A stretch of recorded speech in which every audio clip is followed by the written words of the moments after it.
नहीं, मैं सिर्फ यह बताना चाह रहा हूं कि गंगा जमुनी तहजीब यह थी, सहयोग तो यह था, मगर इनकी नजर किधर जाती है? जितने मैंने नाम गिनाए, इनके लोगों की कभी जयंती मनाते हुए वो लोग नजर आए जो आज प्रदर्शन करते नजर आ रहे हैं? वो लोग आज नजर नहीं आते। वो तो आज कहते हैं हमने 800 साल इस देश पे हुकूमत की, अभी कुछ दिन पहले बयान दिया, और फिर कहते हैं कि साहब हम तो मजलूम हैं, हमें अधिकार मिलना चाहिए। ऐसी विचित्र स्थिति आज के देश में आकर खड़ी करने का प्रयास किया जा रहा है जो सत्य से बिल्कुल परे। आपने कभी नहीं सुना होगा पूरी दुनिया में कि कोई यह भी कहे कि हमने इस देश पे शताब्दियों तक हुकूमत की है और फिर यह कहे हमें स्पेशल स्टेटस मिलना चाहिए। मैं पूरी ईमानदारी से एक बात कहना चाहता हूं, जब यह देश आजाद हुआ 1947 में तो 567 रियासतें थी। यह बताइए, आज हम माइनॉरिटी की बात करते हैं, देश की सबसे अधिक पढ़ी लिखी कम्युनिटी कौन है? पारसी, 0.1% की माइनॉरिटी है। सबसे प्रॉस्परस कम्युनिटी कौन है? जैन, 1% की माइनॉरिटी है। सबसे एंटरप्रेन्योर कम्युनिटी कौन है? सिख, 1.8% की माइनॉरिटी है। अगर इन सबको प्रॉस्पेरिटी, एजुकेशन, आगे बढ़ने के सारे अवसर मिल रहे हैं, तो माइनॉरिटी में जो प्रचंड मेजॉरिटी है उसके साथ कैसे समस्या आई, विचार करने का विषय है। और जब देश आजाद हुआ, बताइए, कोई बौद्ध रियासत थी? नहीं। कोई क्रिश्चियन रियासत थी? नहीं। कोई पारसी रियासत थी? नहीं। एक महाराजा पटियाला को छोड़ दे तो सिख रियासतें भी नहीं थी, मगर लाइन लगा के मुस्लिम रियासतें थी। नवाब पटौदी, नवाब रामपुर, नवाब भोपाल, नवाब लखनऊ, हैदराबाद निजाम, जूनागढ़ के नवाब। फिर ऐसे हालात क्यों हो गए कि आज बाकी सब पढ़ाई लिखाई में आगे और बाकी सारी चीजों में आगे और एक ही वर्ग पीछे होता चला गया? मुझे लगता है इसमें दोष इसका भी है कि जो सियासत की गई ना, अदावत की और मोहब्बत की।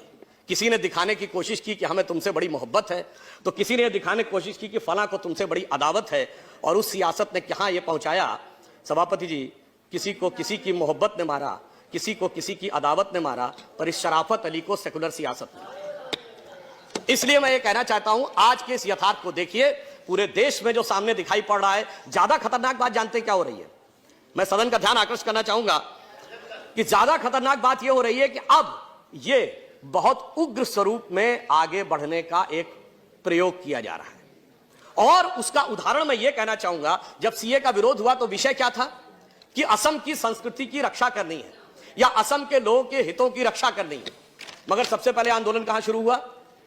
जामिया में, उसके बाद अलीगढ़ में, उसके बाद नदवा में, उसके बाद हमारे एक दूसरे सदन के सांसद हैं जो हैदराबाद के, वो सबसे बड़े झंडा बरदार, अलंबरदार बन गए। और सबसे पहले रेजोल्यूशन कहां पास हुआ? केरल की असेंबली में।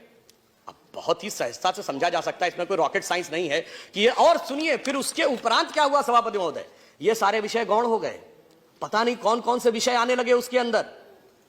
कश्मीर से लेके धारा 370 से लेके देश को अलग करने से लेके आसाम को परमानेंट अलग करने तक। तो ये देखकर यह मन में संदेह उत्पन्न होता है कि यह सारा का सारा जो घटनाक्रम है, हम सभी लोग बहुत जिम्मेदार लोग हैं, हमें यह समझना चाहिए कि ये सारी की सारी चीजें जो हो रही हैं, क्या हमारी गंगा जमुनी तहजीब के हिसाब से हैं, क्या हमारे संविधान के हिसाब से हैं, या जो संविधान में कमेटियों में लिखा उसके हिसाब से हैं, या फिर ये कोई एक खतरनाक प्रयोग है, हम जाने में अनजाने में उसके शिकार होते चले जा रहे हैं और देश और समाज को भी उसकी गिरफ्त में लाते चले जा रहे हैं।